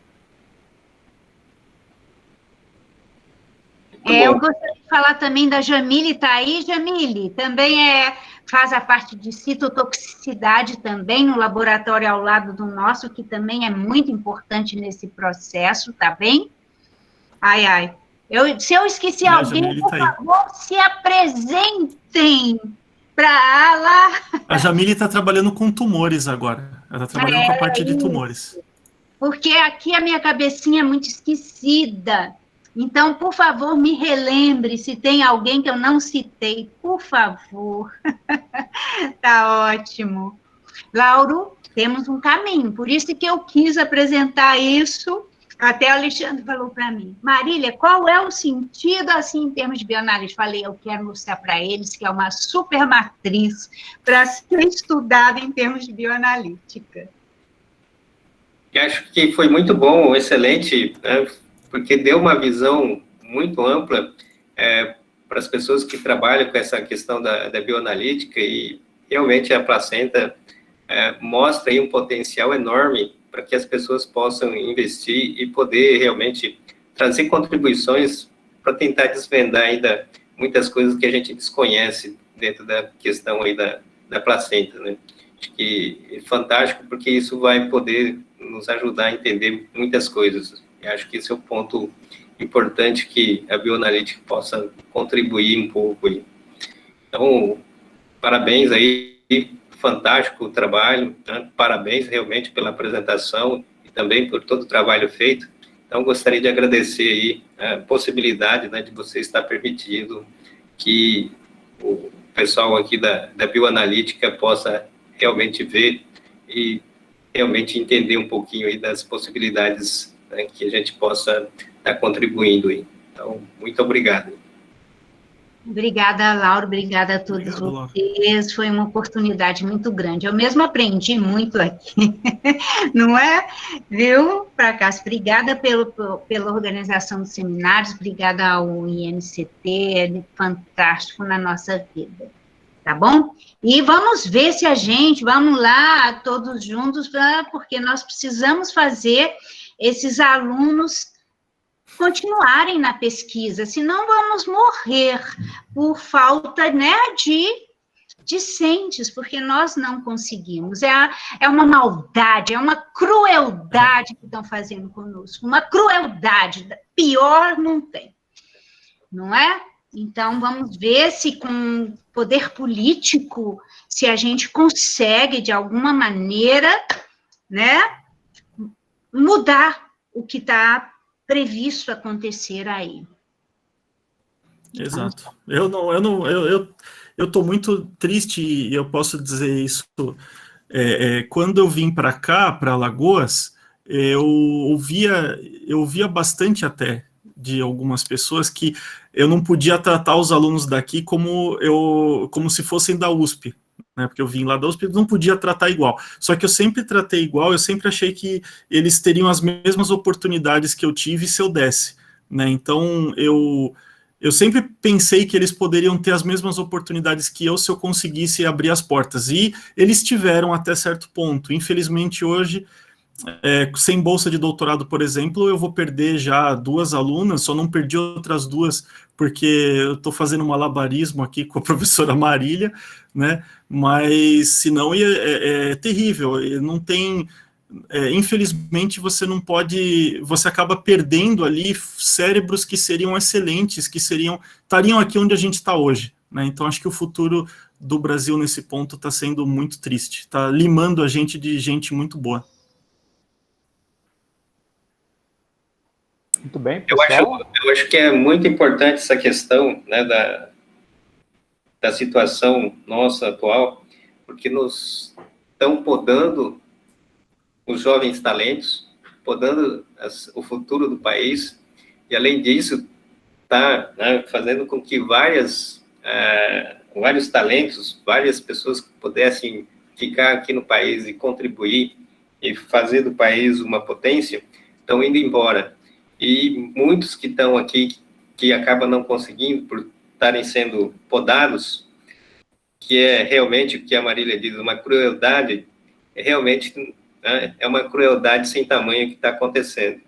Mas a gente precisa continuar batalhando, né, mesmo com essas dificuldades, no sentido de buscar resolver esses problemas, lutar para que a crueldade não fique cada vez maior, né? A gente tem que tentar minimizar essa crueldade. A gente está, né, numa situação muito difícil, batalhamos aí para tentar minimizar as questões, embora seja muito difícil, mas a gente não pode perder a esperança de que a gente, com a luta, com a batalha, vai conseguir ainda reverter um pouco dessa situação. Então, acho que, acima de tudo, a gente tem que ter a consciência de continuar batalhando para que a gente possa dar uma certa esperança para os jovens que estão vindo aí, porque um país sem esperança aí realmente nós vamos para uma situação complicada. Então, acho que nós temos que lutar e vamos lutar com todos os esforços para tentar realmente minimizar um pouco da crueldade aí que está sendo muito grande. Então, acho que nesse sentido a gente tem que fazer todo o esforço possível para que a gente consiga aí reverter essa situação. Então, acho que é importante essa manifestação, né, que as pessoas possam mostrar indignação para que a gente possa tentar reverter essa questão. Então, é importante aí a manifestação, né, de vocês. Acho que a gente tem que realmente batalhar no sentido para tentar resolver. E, sem dúvida nenhuma, a gente tenta aí de todas as maneiras esforços para minimizar um pouco essa crueldade que está sendo muito grande. Então, infelizmente, estamos nessa situação e temos que tentar minimizar aí com um pouco de esperança, e nós, né, temos que ter a responsabilidade de tentar buscar caminhos aí para sair dessa situação. Então, parabéns aí pela indignação que vocês estão demonstrando e pela luta aí para minimizar a crueldade. Aí, obrigada. Vamos lá. Tá bom? Alguém tem mais alguma pergunta? Colocação? Não sei se a gente consegue aqui, né, dar uma salva de palmas, né, para os nossos palestrantes. Se vocês puderem abrir o microfone e fazer isso, é meio artificial, né, mas é o que a gente consegue fazer aqui, né?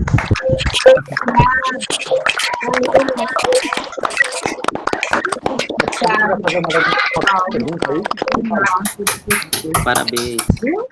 Obrigada. Parabéns, Alexandre. Eu queria só fazer uma correção. Esse aqui é o nosso terceiro webinário do INCT-Bio, não o quarto, como eu falei no início. E a gente, todo mês, né, está tentando fazer o webinário no início, né, de cada mês, sempre às terças-feiras, às 16 horas. A gente divulga internamente, né, no INCT-Bio, mas para quem não é membro, né, do INCT-Bio, pode acompanhar também a nossa página no Facebook, que a gente sempre coloca os seminários do mês, né, a gente divulga por lá. E a gente está tentando, né, manter, né, sempre a regularidade aí dos nossos webinários. Mais alguma pergunta, pessoal? Não, eu só quero encontrar vocês fisicamente, porque é bom demais. Esse negócio virtual, já estou cansada, sabia? Então, bom. Pronto, e aí, Maceió está aqui à disposição, né? Quando quiserem, por favor, nos visitem, deem seminários para nós. Quando vierem de férias, nós estamos aqui, ó, loucos para ouvi-los também. Mas hoje é mais fácil, né? Essa é uma das únicas vantagens da pandemia, é essa possibilidade de ouvirmos todo mundo muito mais facilmente, não é mesmo? Então, foi muito boa a tarde. Obrigada a todo mundo. Obrigado pelo convite. Despedir, não é mesmo, Fracássio?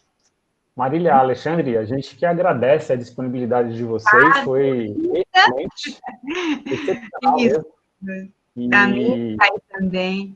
Contamos com mais, né, participações aí do Alexandre no nosso INCT-Bio, né, que sem dúvida eu já vi aqui pelo nível das discussões que tem muita coisa em comum aí que ele pode ajudar a gente e a gente ajudar também no trabalho de vocês aí, né. Então, eu fico feliz. Valeu, pessoal. É isso, pessoal. Então, até o nosso próximo webinário. Um abraço a todos, fiquem bem e nos vemos em breve. Tá ótimo. Obrigada aí a todos vocês. Um abraço, tá bom? Até mais. Um abraço. Obrigado, tchau. Um abraço. Agora nós vamos nos despedir de fato, que às vezes é tão difícil, né? Desligar. Vamos lá, já vou desligando. Tchau. Tchau, um abraço. Abraço.